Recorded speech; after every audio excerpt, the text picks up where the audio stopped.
Hi, everyone. I am Talera Catherine Dawn Masters, also AKA Higher Ways Woman. I am going to share experience with you that um, is going to be another one of these mind blowers that absolutely did happen.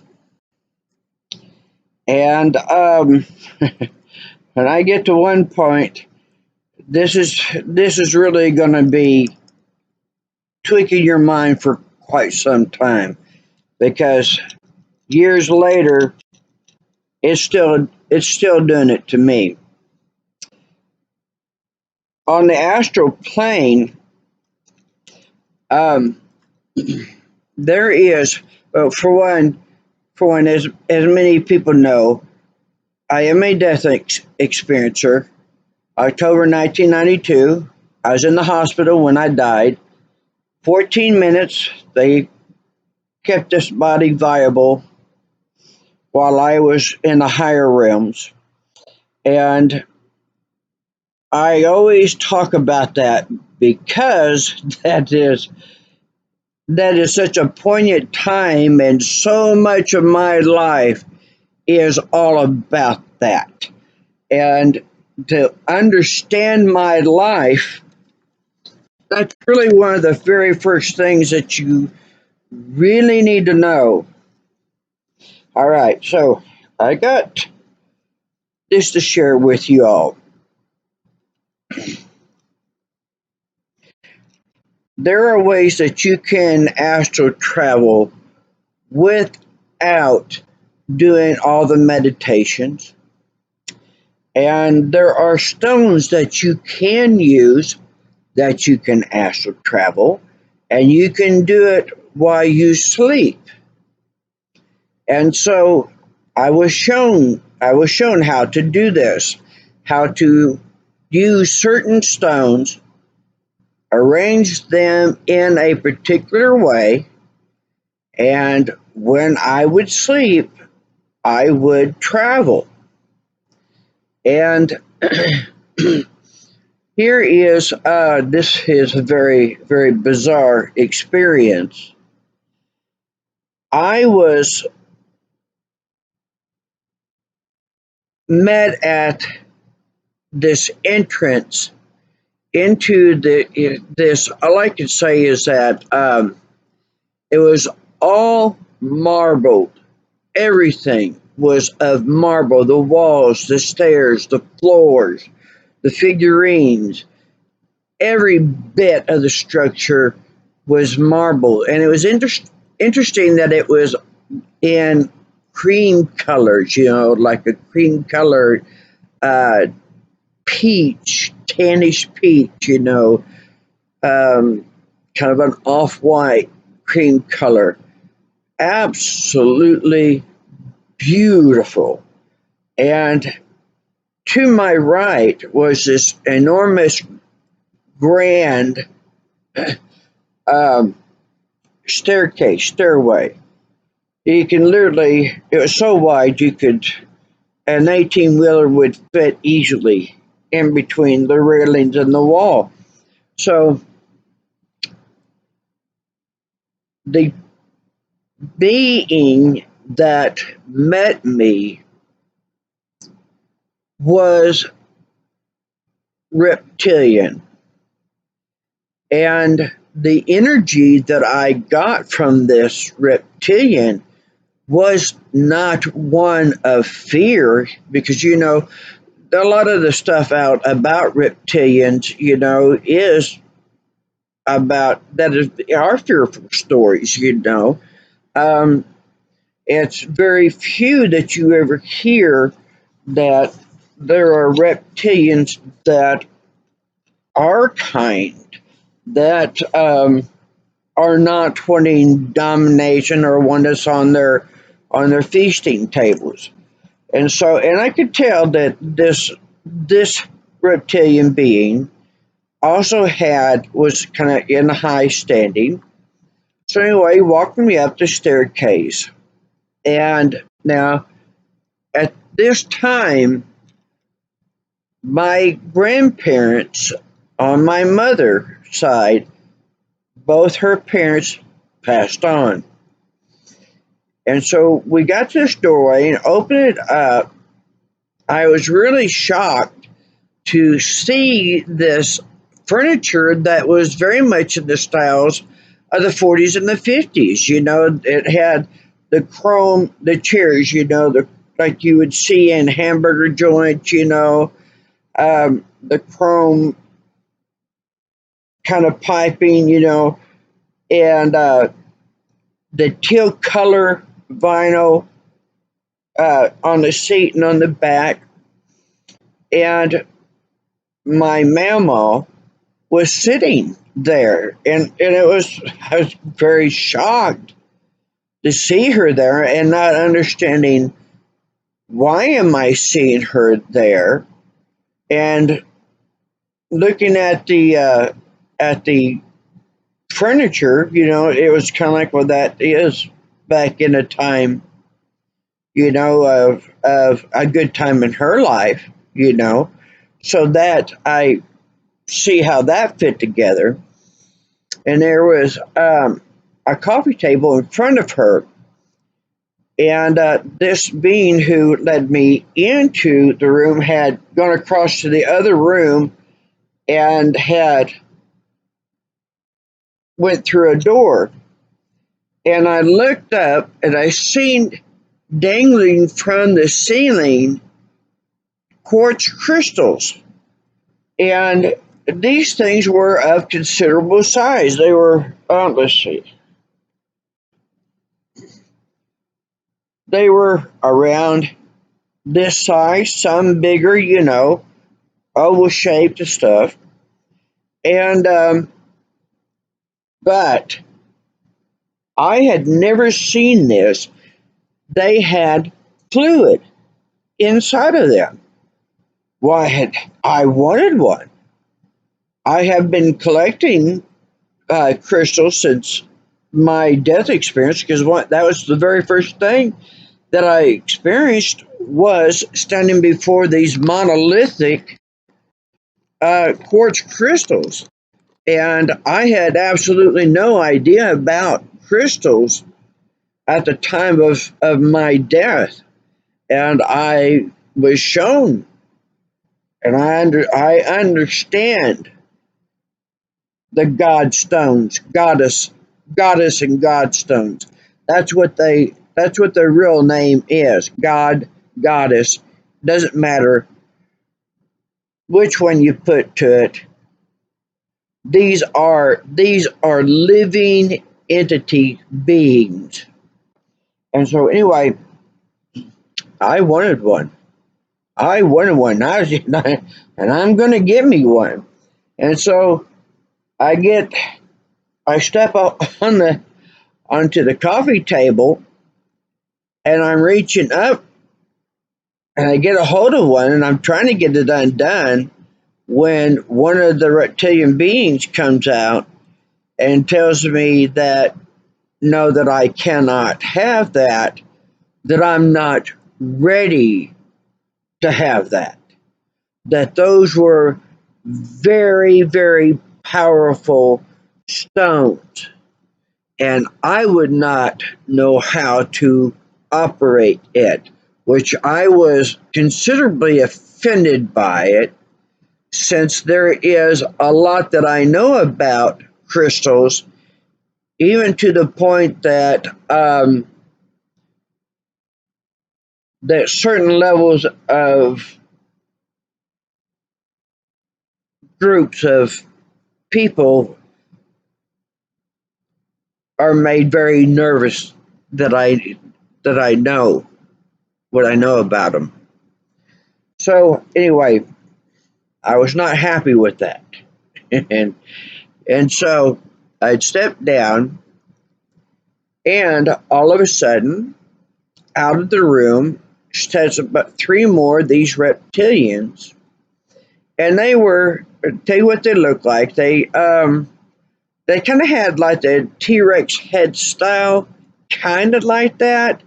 not as protrusive, protruding in their profiles, more, I would say, flattened, kind of, and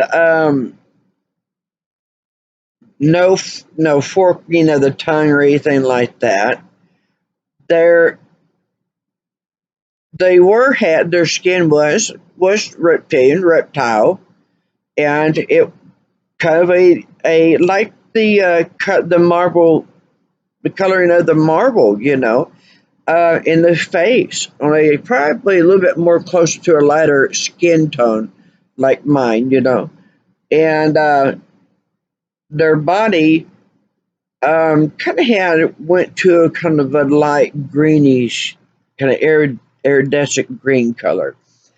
And it kind of they're so these three, four beings, they're reptilians. They're kind of talking, and they bring me over to them, and it's like telepathically that my Pampal, that's in, for those who don't know, in the South, one of the titles that are used for grandparents is Mamal, which is the grandmother, and Pampal, which is the grandfather.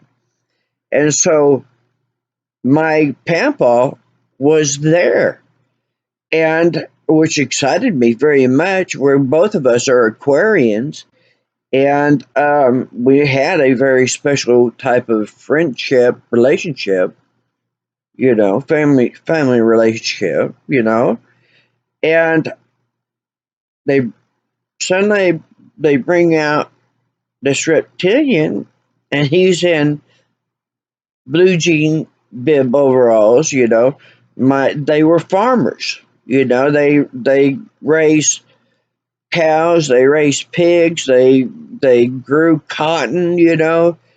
They're farmers, and he was never. My grandfather was never a really verbal type person. He was a person of really, really very, very little words. It was very difficult to get him to talk, and showing any type of affections. No, no, you know, he wasn't the kind that he come up and give you a hug and tell you they loved you, or anything like that, But of course, as it is with so many, we knew that they loved me, and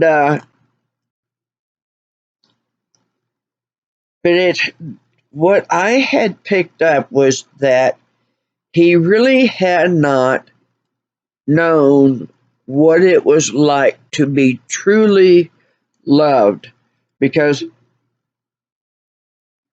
excuse me, in those back in his time, his mother, was very, very cruel. He went off to college and got his degree to be an accountant. That's what he wanted to be. That's what he loved. But she took that away from him and forced him to be a farmer, rancher, and he was no farmer by any means. And basically tricked my mama into getting married. And so it was, and she learned soon after just exactly how she had gotten duped. And it's pretty bad what happened. But anyway, they were telling me they wanted him to experience what it is like to be loved. to have that energy of love conveyed, to experience it. And, I knew there was a part of me that had this sense that this was really not quite my father, that I think this is someone that is probably up in high ranks, and for whatever reason, whatever's going on, that they needed this being to experience this from a human. And so I walked up to him and I said, "Hello, Pampal. I love you." And he just stood there, and now he's not looking human form now, but I could tell, you know, it's almost like on one hand that this kind of explains the way that a lot of his personality is, that he was reptilian. He wasn't a cruel, mean person at all. He wasn't.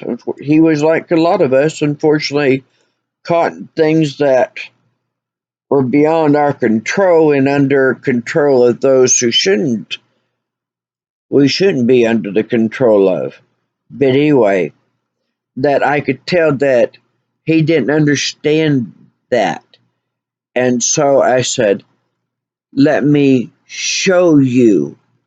And I put my arms around him and I said, "I love you. No matter what, I love you." And I could tell that he felt that.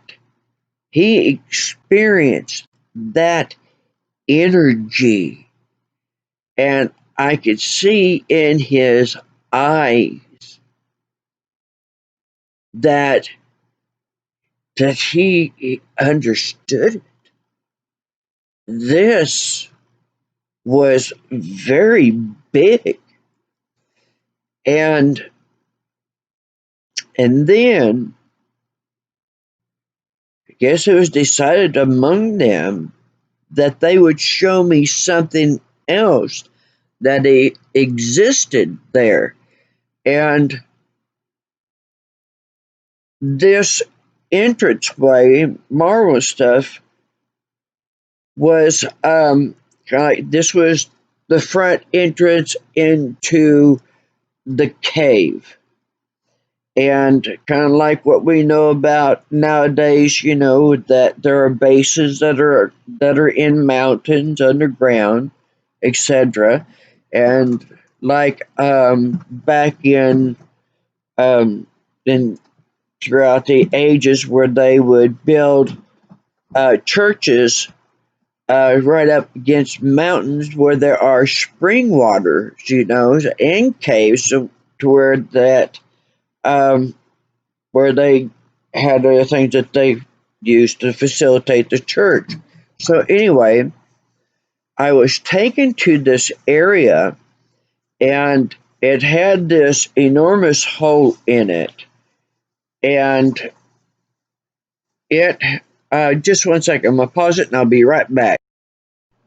Okay, rolling again. So in this hole, and it has some railings around it, and there is this computer panel that's about 4 foot wide and about maybe 4 foot tall. One person at it, and this being, he's going at it, and he's human form, and looking down into this hole.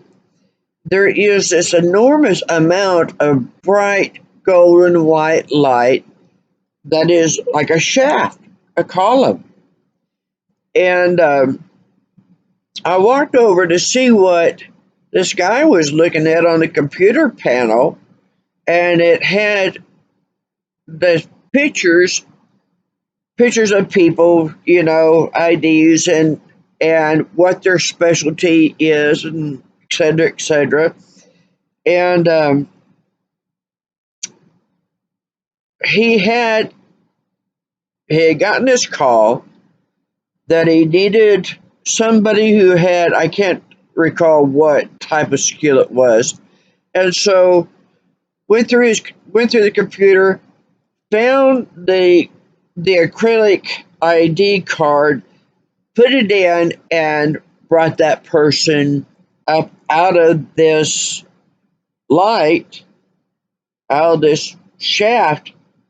Yeah, this person materialized. There they are. Okay, here's basically here's what your job is. You're going to do da da da da. And it's like I don't know. Is that kind of like is that how it works for us? Is this how we are here?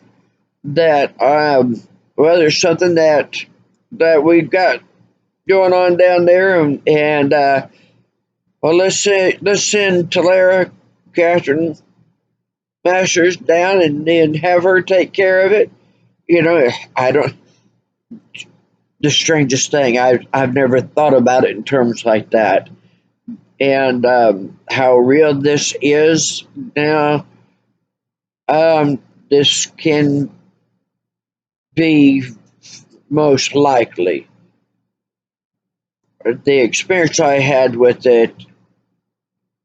Very real, very very real. Now, this is where it ends. Okay, this part is where it ends. Now then,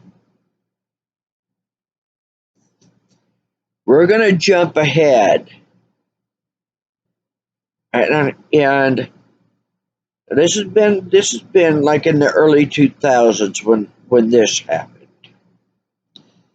and so I, to the best of my knowledge, I think that it's almost like a year from the time that I had that astral experience, those crystals, and I never, ever, ever spoke about crystals with fluid in it. I didn't think, I never heard of it. I never found anything on the internet. But of course, later on, I would learn that they have a certain name. But now, one early evening, I was in at this club, and it was kind of starting to fill up. It was about 7 o'clock or so, and I'm just shooting pool. I don't drink. I'm allergic to alcohol, so I'm sitting there sipping on a Dr. Pepper in a glass. I'm at my pool table, which is the bar is directly behind me, and in comes the small group friends, and this guy looked to be very early 20s, and this would put me like in my early 40s. He gets a drink, and he comes over to me, and the first thing he says to me is that you can find crystals that have water in them, and I almost dropped my drink, and I looked at him, and that's the very first thing that he says to me. He walks in, orders a drink, gets a drink, turns around, and goes, "Hey, there are crystals that exist that have water inside of them. Now, what do you think about that? Is this part of this, the voice to skull technology? That how they can enter into the dreamscape or create your dreams, or um, take you on this astral travel. What the heck? I tell you, I would love to hear anybody's thoughts on this, opinions, because I don't know quite what to make of that. But there's most definitely a connection in it. That how is it that he knew to say that to me?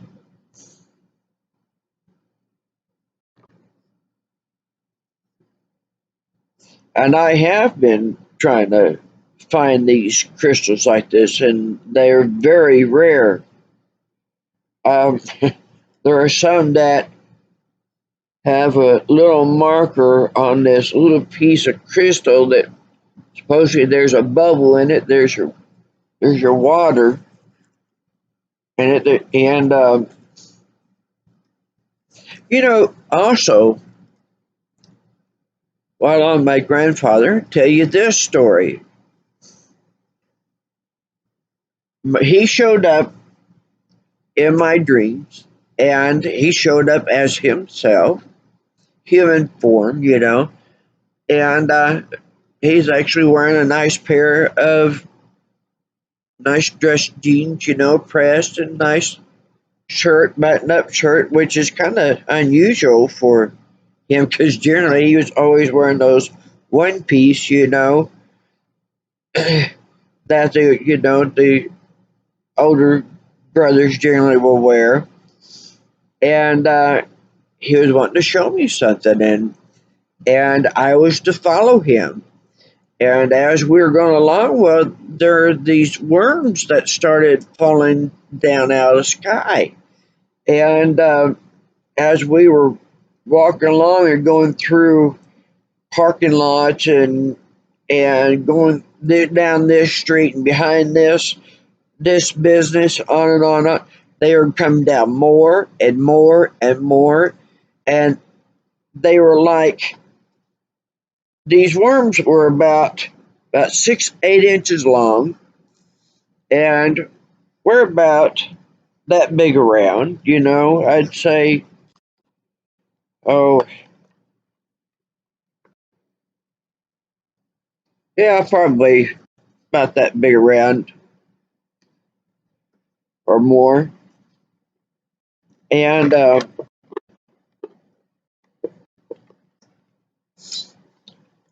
they were coming down so much, so many of them, that they were starting to be they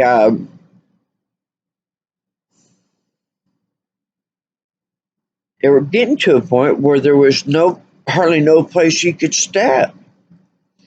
And one of them landed on my thumb right here, and it had circular teeth to it, and so it had bit and latched onto me.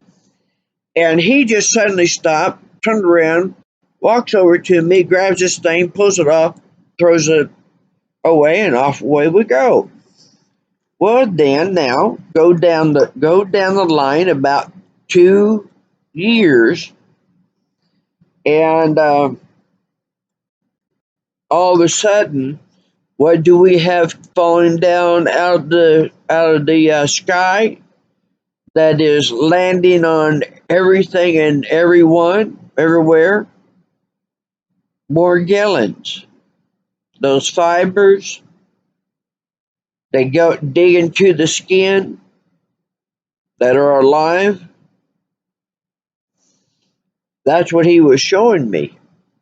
He was showing me that what they were doing, this technology. Because, you know, in my death experience, one of the things that I talk about a lot is things that they are doing and planning to do, are doing, such as how they take over the mind. People looking like, the lights are on, but nobody's home.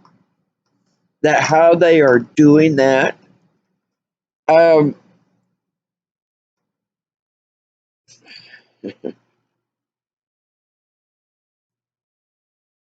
how they will talk about that. This is going to be, the doomsday. The world is going to end, this date or at this time, or on and on. It's the things that I get shown are these technologies and these things that they are doing to people, and it is the ones who are doing this to people are our own kind, and we know that. Those in the government, those who have positioned themselves where they have stolen, hijacked the money in the banks, and had to keep greater control over the population and come up with these horrific, horrible things. And that while in the midst of it, there are very, very benevolent beings that are helping us. And what I get about on these reptilians is like the difference between the Anunnaki and the Anasazi. The um, Anunnaki, well, let me put it this way. I feel more of a kindredship to the Anasazi.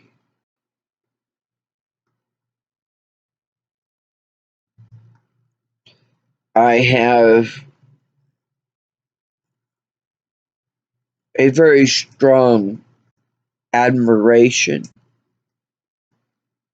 and almost, I guess it really is like kind of like a love for them, that they are they are the very good beings.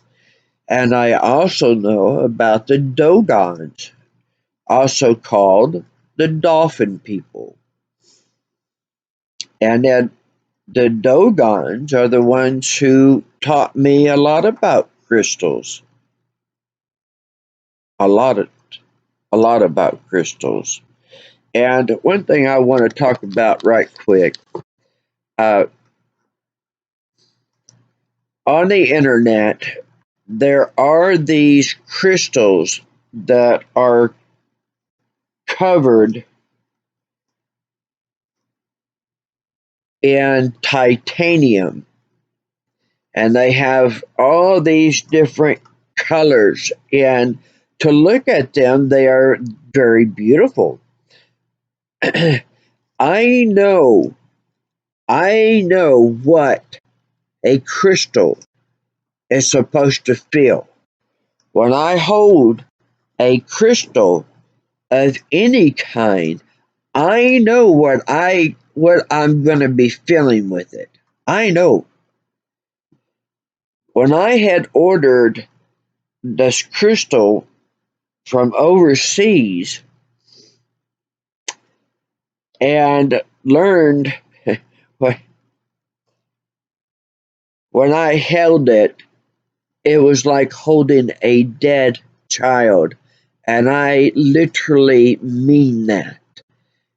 This, it literally felt like a dead child. And I did some research on it and found that there are some other people that believe, like I do, that, and one gentleman who went into it quite in depth, that talked about that titanium kills the crystal on a molecular level. And I don't know if the crystal, if we can revive it by trying to remove the titanium off of it. I don't even know if that's even a possibility. But I want to tell you all this so that when you purchase one or you're looking at a crystal that is covered in titanium, that you know what it is. And so when you buy it, that you understand you will have no power with it.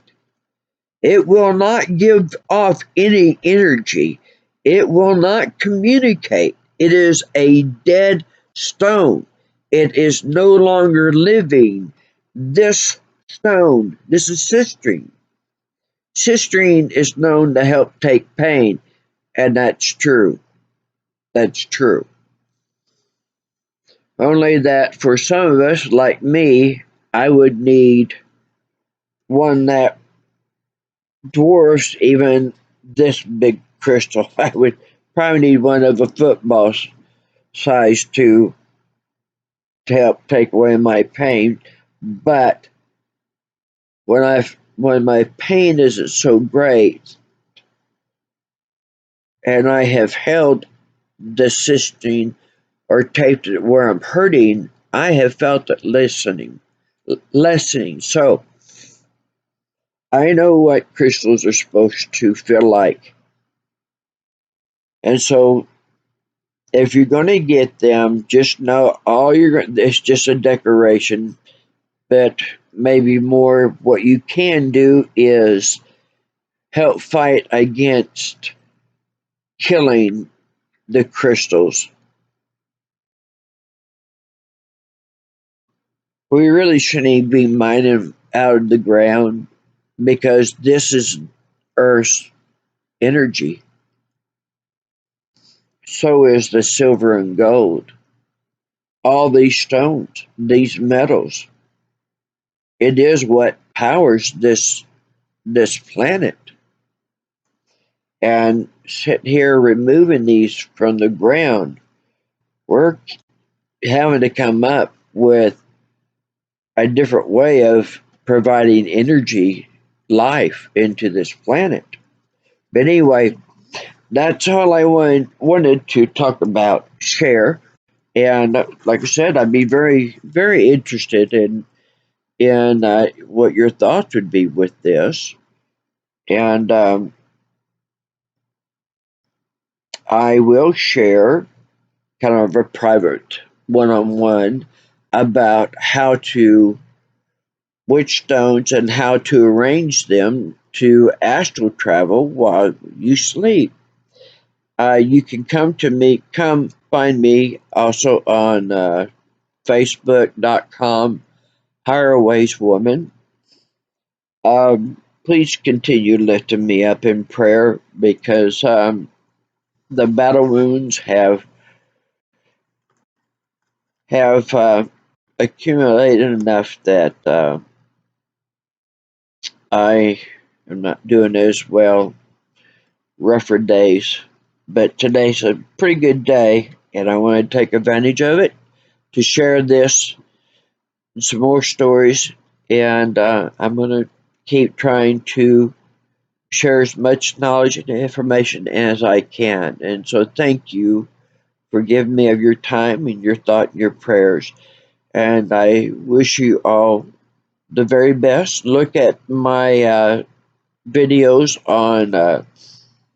There's information on that you or your loved one is dealing with arthritis and especially severe, locked up with it. Glucosamine chondroitin, look at that one. Follow the directions, 3 days. Well, by the third morning, it's like having new joints. And there's also other information there that on different other things that will help heal, help ease suffering. My gift, because the more that I do this, the happier it makes me as a way of getting back at medicine for not caring about people. And so they forced me to learn about how to unlock natural medicines to help the people. And that pleases me quite a lot. So take care, everyone. Much love to you and your loved ones. Stay safe. Learn about the crystals. Ask me any questions. I will answer them. I will get to you as soon as I can and help unlock your own mysteries. How that, what you and your soul and crystals have in common. So take care, everyone.